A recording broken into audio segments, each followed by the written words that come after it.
All right. I hope you guys have had a blessed couple of weeks because I've been gone a couple of weeks actually. I've been busy, scaling and such. Uh, yeah. So I'm going to be going over next week's analysis as well as the trades you could have taken last week on Nasdaq and SPY. Okay? Or S&P. Oh, fuck. Anyways, I took one trade last week, which was on Monday, surprisingly.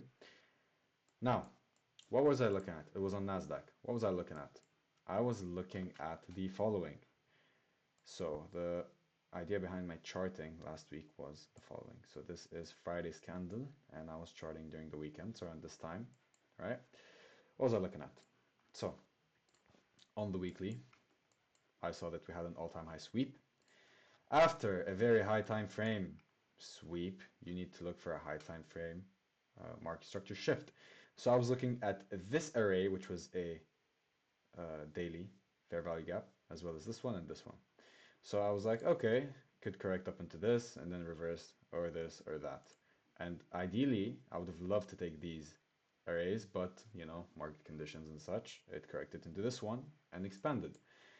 Now, how did I utilize this candle? How did I trade this candle? I'm going to go over it very soon.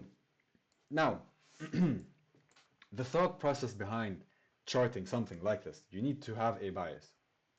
My bias was overall sells, like I said, because I saw a high time frame array that was swept, which is the all-time high, and I saw confirmation, right, on the daily. So ideally, what you could have done is, and what I was looking at is, buys until it sells, or just wait till it sells. And I went with the latter. I waited till it was sells, and it was sells on Monday. So, going on to the lower time frames, let's go to the hourly on Monday. Over here, marking out New York session open, 8 a.m. What did we have? On 8 a.m., okay, so over here, this is the, what is it called? Daily fair value gap that was in question, okay? So on the hourly, 8 a.m. open, 12 p.m. This is right before the lunch break. I took this candle.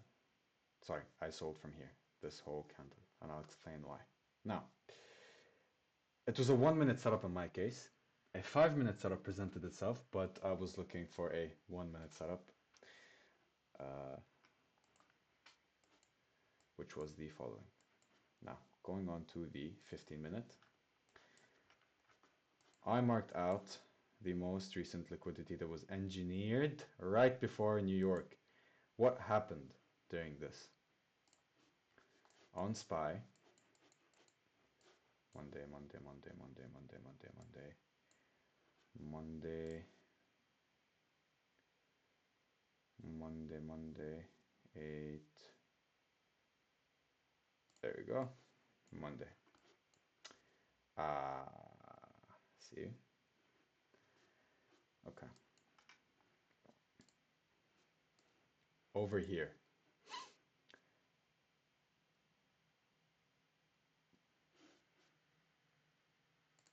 On the 5-minute time frame,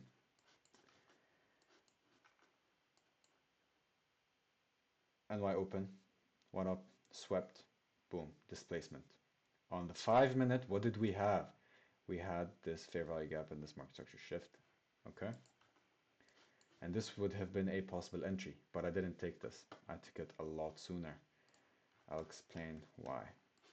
So what I was looking at was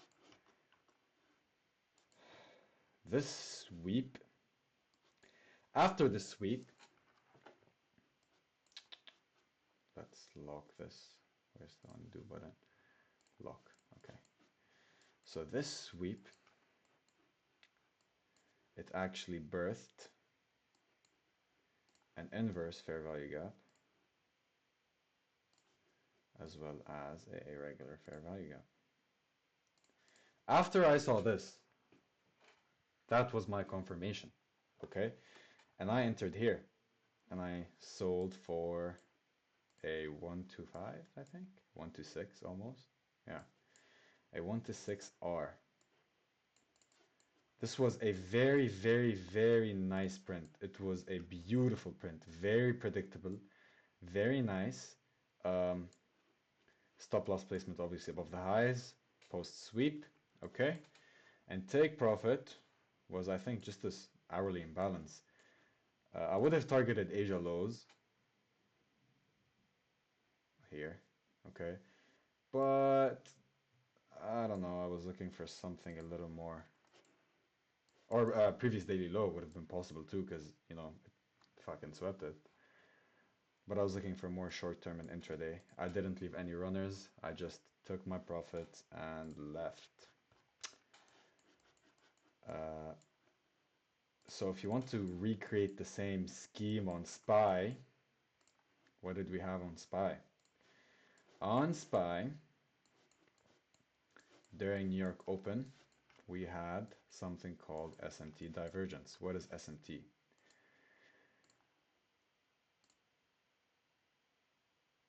Here, this is SMT, okay? So liquidity was swept on Nasdaq, but it wasn't swept on SPY. Rule of thumb, Nasdaq and SPY move in tandem. They always move together. Whatever Nasdaq does, SPY does, and vice versa. If you see a sweep on SPY, that is most likely, not most likely, that is also a sweep on Nasdaq. So you don't really have to see a sweep on SPY. That's why you have to trade both SPY and Nasdaq hand in hand. I have both charts open at the same time when I'm trading. Okay? So this was SMT. Nasdaq swept. I'm not going to get into the definition of what SMT is, but yeah, so Nasdaq swept, and you know, same trade could have been taken over here, but I prefer very high volatility. Not very high, like, I'm not like that, but yeah. So you could have just entered where you would have entered on Nasdaq on SPY, or vice versa. If you see an entry on SPY, that's an entry on Nasdaq. If you see an entry on Nasdaq, that's an entry on SPY. You don't have to, they don't have to completely align, okay? But if they do, then fucking great. That's perfect. Yeah, so see over here, 5 minute closed. This area gap was birthed. We didn't have a tap into this imbalance and just continued selling without reoffering price. Okay. Same thing, 15 minute. Yeah, nothing. See this order block, those two candles, as well as this imbalance. Price did not correct back up into these areas to reoffer price for sellers to sell. But on Nasdaq, on the 5 minute, it did. See, on the 5 minute, it went up, reoffered price, sold. Not very far up into this area, but it still did. Okay, this is because Nasdaq is more volatile, naturally. So when Nasdaq did this price move up, you could have sold on SPY and it would have moved the same, right? So this was the idea behind my trade that I took on Monday. I didn't take anything else, although I could have on over here. Over where? Over, was it on Dow? I don't remember, actually. I think it was this one. I just was looking at arrays. I had this area marked up with NY. Yep. See, this would have been a very nice setup. So you go down to the 5 minute, price taps into it, you just mark out all the possible arrays. So it manipulated up, tapped into this imbalance before IPDA distributed price or delivered price lower. Okay. Do I see a 5 minute setup? Yeah, actually. Tapped, boom. This is internal MSS. Okay. with a fair value gap here, as well as one over here. Okay, you could have taken this. I would have personally taken this, can't lie. Stops above the highs. Went in drawdown, but still it's a winning trade. I trust the concept. And take profit at,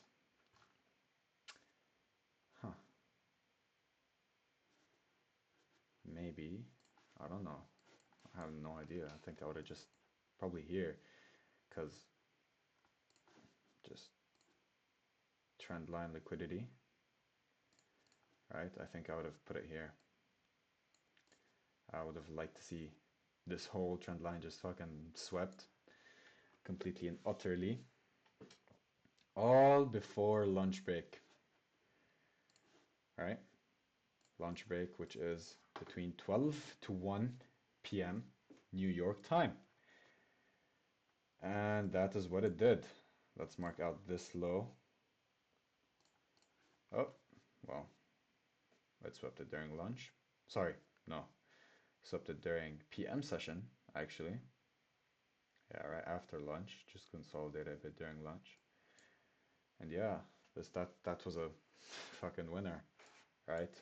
Just moved sideways before doing some stupid shit that we don't really care about before market closed. Oh, sorry, no, this was Friday. Sorry. See, here's another trade. See, over here, most recent liquidity that was engineered pre-NY. Um, yeah. Yep. So swept it. Imbalance here. Okay. Or on the 1 minute, let's see the 1 minute. Considering that's not a very high time frame array, I wouldn't really look at anything under the 1 minute, which is kind of stupid, but yeah. Anyways, sorry, did I say under the 1 minute? I wouldn't look at anything above the 1 minute or 5 minute, because we're talking about the most recent liquidity that was engineered. We're not talking about a daily array or a 4-hour array, right? We're just talking about pure liquidity sweeps. Because what does IPDA want to do? IPDA wants to sweep and fill imbalances during NY. So that's what you should be looking at. If there's no clear array, then a regular sweep would be very fine, because IPDA would just deliver price in between these two liquidity points, which would be here and here. And that is exactly what it did on Friday. I didn't trade on Friday, I was busy, but yeah. So this was another plausible setup. Okay. Swept, boom, fair value gap. This is an huge fucking, yeah, so this would be, I don't know, this area, inverse, I guess. Oh, this is such a big fucking, sorry. Yeah, 8:30 upon opening of banks. Maybe there was news at the time? I don't remember. Yeah, so maybe sells from here, stops above the highs, and allow it to deliver to the lows. 1 to 2 R. Fucking, that's perfect for me. I'm fine with the 1 to 2. All right. Oh, maybe there was SMT here. Let's see. Let us see. So what are we talking? 9:10 a.m. Friday. Let's see. 9:10. This candle. Oh, no. Let's see these zones. Very, very, very close to sweep. Yeah. Let's see, 15-minute. Shit, I don't know if I would have closed. I think I think as soon as I would have seen a bullish lower time frame uh, market structure shift, I would have closed. So let's say it did all of this shit, fucking went down, boom, went down, boom, went down. So market structure shift is here, down, down, down, down, boom. Market structure shift moves up to here, closed above it. I would have closed here. I would have closed at this candle, most likely. Yeah. So next week, obviously overall sells. Looking at what are we looking at? This overall, this imbalance over here, okay? This massive weekly imbalance, which confluences with previous weekly high, okay? As well as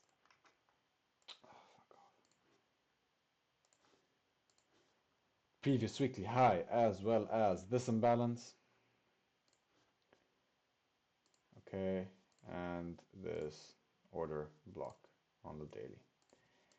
This is a massive area of confluence. You can look for sells in this area.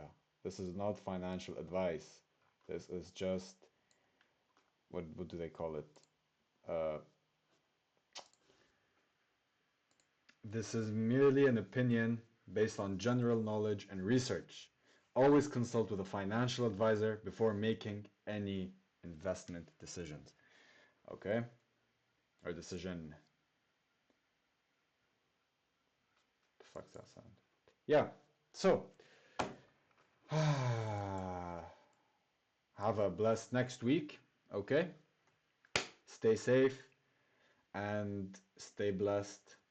And if anybody wants me to like live stream New York session or something, I'll be up for doing that. We could look for trades or whatnot. Okay. Yep. Stay blessed and take care.